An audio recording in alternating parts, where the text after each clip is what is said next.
ভার্সিটিতে যাওয়ার রাস্তায় বৃষ্টির কবলে পড়ে গেলাম। কোনো কারণে দৌড়ে এসে একটা গাছের তলার নিচে দাঁড়িয়ে পড়লাম। তবু হয়তো শেষ রক্ষা হলো না। বৃষ্টি বাড়ার সাথে সাথে আমি ভিজতে শুরু করলাম। হঠাৎ খেয়াল করলাম আমার উপর বৃষ্টি পড়ছে না। তাকিয়ে দেখি আমার বাসার পার্শ্ব প্রতিবেশী আমার মাথায় ছাতা ধরে আছে। অবশ্য এটা কোনো রকম আশা করিনি। ও আমায় দেখে শুধু ঝগড়া করে, কিন্তু এখন আমার মাথায় ছাতা ধরে রাখছে। এটা কেমন যেন লাগছে। আমি ঐশীর দিকে তাকিয়ে রয়েছি। ঐশী বলল, ওই ড্যাব ড্যাব করে কি দেখছো? না, ভাবছি মানুষ কবে থেকে এত ভালো হয়ে গেল। এই যে রাজ, আমি সবসময় ভালো, শুধু খারাপ চোখে ভালো মানুষটা চিনতে পারো না। ওই কি বললে? আমার চোখ খারাপ? খারাপ চোখ বলেই তো এই ভালো মনের মেয়েটাকে ভুল বোঝো। আসছে রে আমার ভালো মনের মেয়ে। তোমাদের মেয়েদের মনটা সাইকেলের চাকার মতো, শুধু ঘোরে। ওই রাজ, খারাপ হচ্ছে কিন্তু। ভালো হয়েছে। হুম, মেয়েদের নিয়ে যখন এত অ্যালার্জি, তাহলে একটা মেয়ের ছাতার নিচে দাঁড়িয়ে আছো কেন? ঐশীর কথার উত্তর না দিয়ে ছাতার নিচ থেকে বেরিয়ে আসলাম। তখন মনে হলো বৃষ্টিটা যেন আরও বেড়ে গেল। ওরে বৃষ্টি, আজ মনে হচ্ছে তুই ঐশীর দলে। আমি আবার ছাতার নিচে গিয়ে দাঁড়ালাম। আর ঐশী মিটমিট হাসছে। তাই বললাম, ওই এত হাসার কিছুই হয়নি। এত বৃষ্টির মাঝে একটা মেয়েকে একা রেখে যেতে ভয় হচ্ছে। তাছাড়া তুমি আমার প্রতিবেশী। যতই ঝগড়াটে হও না কেন, ওই অসময়ে তোমার পাশে দাঁড়ানো আমার কর্তব্য। ও, তাই বুঝি? কথাটা বলেই ও জোরে জোরে হাসতে লাগলো। আমি চুপ করে দাঁড়িয়ে রইলাম। কিছুক্ষণ পরে হালকা বৃষ্টি কমার সাথে সাথে আমি এক দৌড়। আর ঐশী তো হাসতেছে। ভার্সিটি আসতে দেখি একটা ক্লাস অলরেডি মিস করে ফেলেছি। তাই দৌড়ে পরে ক্লাসটা ধরতে ক্লাসে গেলাম। কিন্তু ক্লাসে গিয়ে আমি তো অবাক। ক্লাসে কোনো স্যার নেই, কিন্তু সবাই লেখালেখিতে ব্যস্ত। আমাদের ক্লাসের ছেলেরা এত ভালো হয়ে গেল কেমন করে? নাকি আমি ভুল করে অন্য ক্লাসে চলে এসেছি? তাই ভালো করে আবার ক্লাসের নামটা দেখে নিলাম। আমি রুমে ঢুকে ফারুকের পাশে গিয়ে বসলাম। ফারুক হলো আমার লেডি দোস্ত, জানের জান আর প্রাণের তিতা করলা। ওর পাশে বসতেই ওর খাতাটা আমার থেকে আড়াল করতে চাইলো। আমি তো পুরো অবাক। ফারুক আমার থেকে কী লুকানোর চেষ্টা করছে? আমি কারোর লেখা ডিস্টার্ব না করে নিজের খাতা বের করে একটা কিছু লেখা শুরু করলাম। কিন্তু সমস্যা হলো, আমি ভালো করে কবিতা লিখতে পারি না। তবুও মোটামুটি চেষ্টা করলাম। এরপর কবিতা লেখা শেষ করে রিয়াকে সাথে নিয়ে নোটিশ বোর্ডের দিকে এগিয়ে গেলাম। ওরে বাবা, এত কবিতা জমা হয়ে গেছে! আমি সবগুলো কবিতা একটু একটু করে পড়তে লাগলাম। হঠাৎ একটা কবিতা বেশ ভালো লাগলো। বাসন্তী রং শাড়ি, খোপায় বেলি ফুল, আর মুখে হাসি থাকলে বলবে তো ভালোবাসি। আমি কবিতাটা পড়ে নিজের লেখিকার নাম খুঁজে দেখি লেখা আছে ঐশিকা। কবিতা পড়ে অনেকটা আমার ইচ্ছে কন্যার মত কিছু মিল পেলাম। তাই আমার লেখা কবিতা ওই মেয়ের কবিতার নিচে পিন দিয়ে আটকে রাখলাম।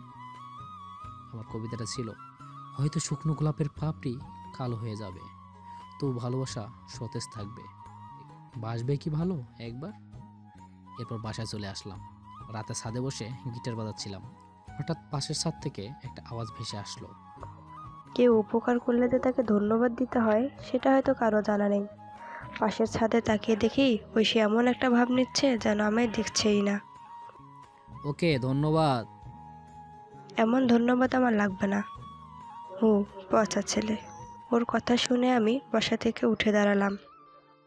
এটাতে কি তোমার লেখাপড়া নাই? এত রাতে ছাদে কি? বাব্বা, আমার জন্য তোমার কত চিন্তা।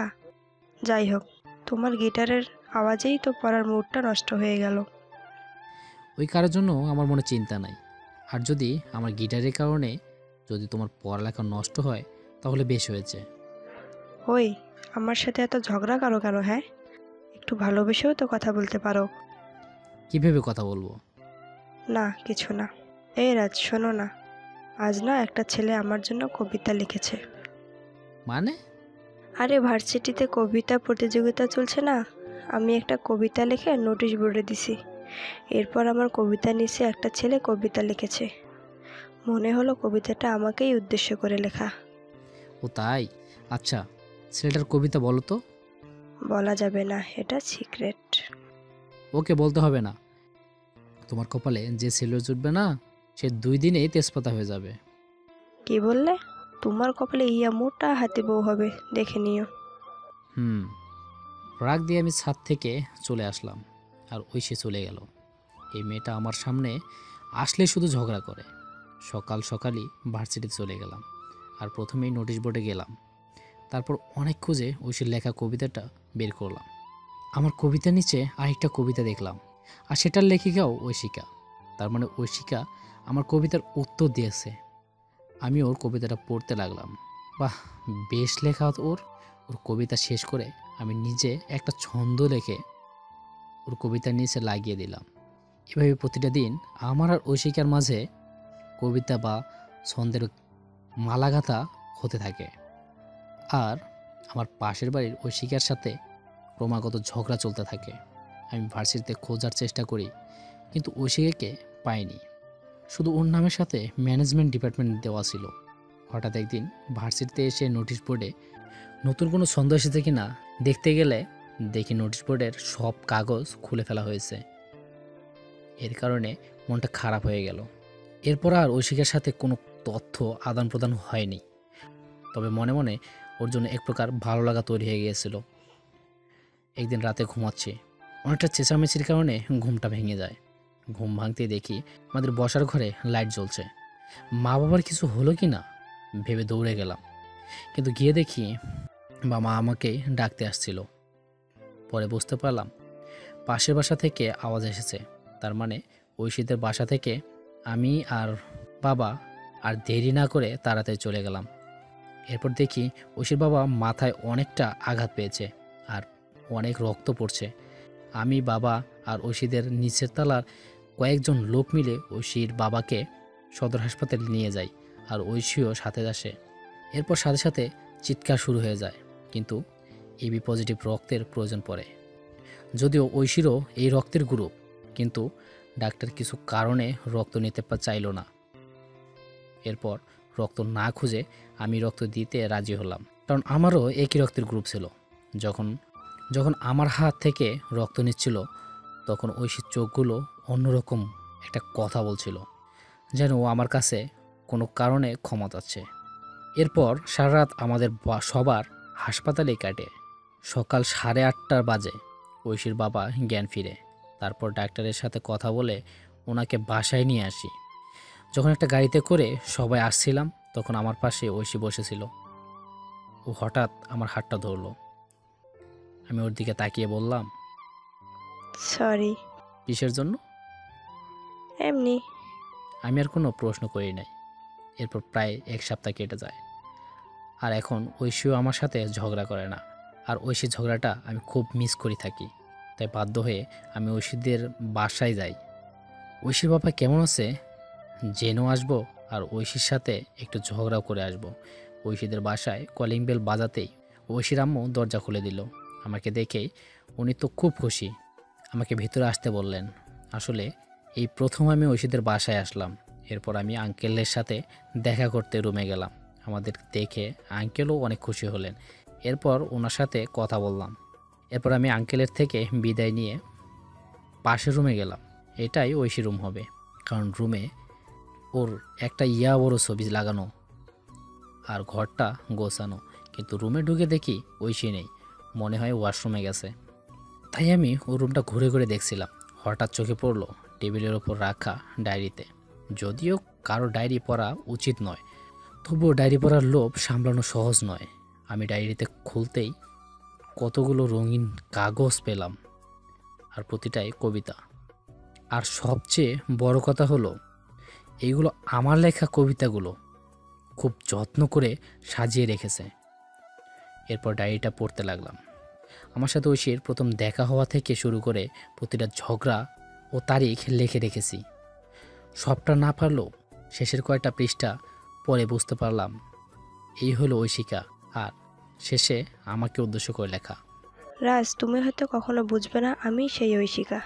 যদিও নোটিশ বোর্ডে কাগজগুলো খুলে ফেলা হয়েছিল, তবু আমি খুঁজে বের করি। কখনো তোমার মনের কথাগুলো না বলতে পারলেও এই কাগজগুলো আমার কাছে তোলা থাকবে। আমি ডায়েরিটা পড়ে চমকে গেলাম। এমন একটা অনুভূতি আমার জন্য অপেক্ষা করছিল, ভাবতেই পারছি না। আমি ডায়েরিটা আগের জায়গায় রেখে ওর জন্য অপেক্ষা করতে থাকি। একটু পর ঐশী ওয়াশরুম থেকে বের হয়, কিন্তু আমাকে ওর রুমে দেখে ও তো পুরোই অবাক। ও কিছুই বলছে না। তখন আমি বললাম, এত অবাক হওয়ার কিছুই নেই, অনেকদিন ধরে তোমার সাথে ঝগড়া হয় না, তাই ঝগড়া করতে আসলাম। মানে? না কিছু না, আমি চলে যাচ্ছি, এমনি তোমার সাথে একটু দেখা করে গেলাম। আঙ্কেল কেমন আছে এটা দেখতে এসেছিলাম। ঐশী আমায় কিছু বলেনি, আমি চুপচাপ চলে আসলাম। যাক, অসময়ে ওদের বাসা যাওয়াতে আমার অনেক লাভ হয়েছে। আমি আমার ছন্দমী ঐশিকাকে ফিরে পেয়েছি। আর কেউ একজন আমাকে এত ভালোবাসে সেটাও বুঝতে পারলাম। একদিন বিকেলে ছাদে এসে আমি আমার গাছগুলোতে পানি দিচ্ছিলাম, আর ঐশিকা অপেক্ষা করতেছিল। যখন থেকে জানতে পেরেছি ঐশী আমায় ভালোবাসে, তখন থেকে বারবার ওরে দেখতে ইচ্ছে করে। অবশ্য আমার তাকানোর কারণে কয়েকবার ধরা খেতে খেতে বেঁচে গিয়েছিলাম। হঠাৎ খেয়াল করে ঐশীও ছাদে চলে এসেছে, আর ও আকাশে ঘুড়ি দেখছে। ইচ্ছে করছে আগের মতো ঐশী আমার সাথে আগে কথা বলুক, কিন্তু ম্যাডামের তো আজকাল খুব ভাব বেড়ে গেছে, তাই বাধ্য হয়ে আমিই ডাকলাম, ওই যে ঝগড়াটে মহিলা, পয়লা বৈশাখে শুভেচ্ছা। ওই ফাজিল, আমি মহিলা হলাম কবে? আর বৈশাখ তো কাল থেকে, তাই এখন অযথা শুভেচ্ছা জানিয়ে লাভ কি? কথায় আছে মেয়েদের কুড়ি মানেই বুড়ি, তাই সেই দিক থেকে খেয়াল করলে তুমি মহিলা। আর বৈশাখের শুরুটা আমি একটু আগেই করলাম। বুঝলাম, তোমার ঝগড়া করার মুড আছে। তোমার জন্য এই মুড সবসময়ই আছে। ওই, একদম এমন ঘুরিয়ে কথা বলবে না। কেন? বুঝবে না, পচা ছেলে একটা। আমি পচা তাই তো? আমি পচা তাই তো এত মেয়ে আমার পিছনে ঘুরে। আর যদি একটু ভালো হতাম তাহলে জানি কত মেয়ে আমার পিছনে ঘুরতো। হুম, তুমি তো রোমিও। জানো কাল আমি কত কত মেয়ের সাথে মেলায় ঘুরবো। কত কত মেয়ে গো। আছে আছে, অনেকেই আছে। ক্যারেক্টারলেস ছেলে একটা। আর আমায় এইসব বলছো কেন? মুখটা বাঁকিয়ে চলে যাচ্ছে। ইস, কত যে কিউট লাগছে। তখন আমি আবার ডাক দিলাম, এই যে ঝগড়াটে মানুষ, আবার কি হলো? কাল পারলে একটু শাড়ি পরে চোখে কাজল দিও তো। বইয়েই গেছে, যাও তুমি ওই কত কত মেয়ে নিয়ে ঘুরো। আমার কথা না শুনেই দৌড়ে চলে গেল। এই মেয়েকে আমি মাঝে মাঝেই বুঝতে পারি না। এবার মনে হয় ও আমায় ভালোবাসে, একবার মনে হয় আমি ওর জানের দুশ্মন। সকালে ঘুম থেকে উঠেই চারিদিকে গানের আওয়াজ শুনতে পেলাম। আমি আজ একটু দেরি করেই ঘুম থেকে উঠলাম। বেলকনিতে এসে দেখি ছোট ছোট ছেলে মেয়ে বৈশাখের নতুন জামা কাপড় পরে ঘুরতে শুরু করে দিয়েছে। আর বটতলায় হয়তো অনেকক্ষণে অনেক লোকের সমাগম হচ্ছে। এদিকে ঐশীর কোনো প্রকার খবর নেই। ও কি সত্যি সত্যিই সাজবে না, নাকি সাজবে? যাই হোক, আমি ফ্রেশ হয়ে নতুন পাঞ্জাবি পরে মা বাবার সাথে দেখা করে ঐশীদের বাসার দিকে গেলাম। ওদের বাসায় আসতেই আঙ্কেল আর আন্টি আমায় দেখে খুব খুশি হলো। আমি শুধু ঐশীকে খুঁজতে লাগলাম। এরপর আন্টিকে বললাম, ঐশী কোথায়? উনি বলল, রুমেই তো আছে। আমি ঐশী রুমের দিকে যেতে দেখি ঐশী আয়নার সামনে দাঁড়িয়ে চুল ঠিক করছে। আমায় দেখে অবাক না হয়ে ভেঙচি কাটলো। আমি নিজেই ওরে দেখে পুরো অবাক। বাসন্তী রঙের শাড়ি, হালকা গয়না, চোখে কাজল, পুরো মায়াবী লাগছে। তখন সে ডাক, আমার ভ্রম কাটলো। এই যে মিস্টার, এমন করে কি দেখছো হে? না কিছু না। তুমি না বললে সাজবে না? কেন সেরেছি? বলে কি কোনো দোষ করেছি? আরে না, আমি তো এখন আমার এত এত জিএফের সাথে ঘুরতে যাব। ও কিছু বললো না? আমি ওর কথার জন্য অপেক্ষা করছিলাম, কিন্তু ও চুপ করে একটু পরে বলল, ওকে যাও। আমি আর কিছু না বলে চুপচাপ ওর বাসা থেকে বেরিয়ে আসলাম। এরপর সারাদিন বন্ধুদের সাথে আড্ডা আর মাস্তিতে কাটিয়ে দিই। বিকেলের দিকে মেলায় বন্ধুদের সাথে আড্ডা দিচ্ছিলাম। হঠাৎ একটা ফুচকার দোকানের দিকে আমার চোখ গেল। ওইখানে একটা কাপলকে দেখলাম, একজন আরেকজনের খাওয়াইয়ে দিচ্ছে। বাহ, বেশ লাগলো। আর ওদের দেখে ঐশীর চেহারাটা আমার মনে পড়লো। আমি দৌড়ে বাসায় চলে আসলাম।